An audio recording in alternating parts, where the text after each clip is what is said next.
മിസ്സേ, ഞാൻ അശ്വതിയുടെ അമ്മയായിരുന്നു. എന്തിനായിരുന്നു വിളിപ്പിച്ചേ? നിങ്ങളിങ്ങനെയാണെങ്കിൽ കുറേ സ്കൂൾ കയറി ഇറങ്ങേണ്ടി വരും. മാളുടെ ചുണ്ടത്തെന്താ? അങ്ങനെയാണെങ്കിൽ ടീച്ചറുടെ ചുണ്ടത്തിരിക്കുന്നത് മുറുക്കാന്നുപ്പേന്റെ കറയൊന്നുമില്ലല്ലോ. മാക്ക് തീരെ റെസ്പെക്റ്റ് ഇല്ല കേട്ടോ ടീച്ചേഴ്സിനോട്. മിസ്സേ, ഈ റെസ്പെക്റ്റ് എന്ന് പറയണതേ ഗിവ് ആൻഡ് ടേക്കാ. അങ്ങോട്ട് കൊടുത്താലേ ഇങ്ങോട്ട് കിട്ടത്തുള്ളൂ. ബാക്കിയുള്ള ടീച്ചേഴ്സിനൊന്നും ഈ കുഴപ്പമില്ലല്ലോ. അല്ല, ഈ പേരും പറഞ്ഞാണോ എന്റെ കൊച്ചിനെ കഴിഞ്ഞ ദിവസം ബോഡി ഷേമിങ് ചെയ്തതും ബോയ്സിന്റെ കൂടെയാണെന്നും പറഞ്ഞ് കളിയാക്കിയതും?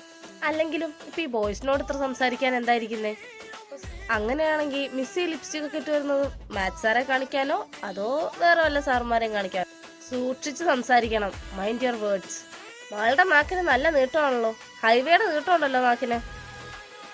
ഈ എന്റെ നാക്കിന്റെ നീളം മിസ്സിന് എന്താ എന്റെ സംസാരം കിട്ടണം? അങ്ങനെ തോന്നില്ലേ? എന്റെ കൊച്ചിന് വേണ്ടി മിസ്സിന്റെ സ്വഭാവം കിട്ടും. ഇങ്ങനെ പോയാ മിക്കവാറും ഈ ലാസ്റ്റ് ടേം എക്സാമിന് മാളെ ഞാനങ്ങ് ഫെയിലാക്കും. മോളെന്താ അക്കാഡമിക്സിന് മോശമാണോ?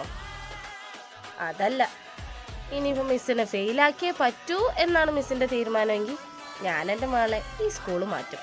പിന്നെ മിസ്സിന്റെ ജോലി ഇതുപോലെ ഉണ്ടായിക്കൊള്ളണമെന്നും ഞാൻ ഉറപ്പ് പറയുന്നില്ല. അപ്പം മിസ്സിന് തോന്നുന്നത് മിസ്സിന് ചെയ്യാം.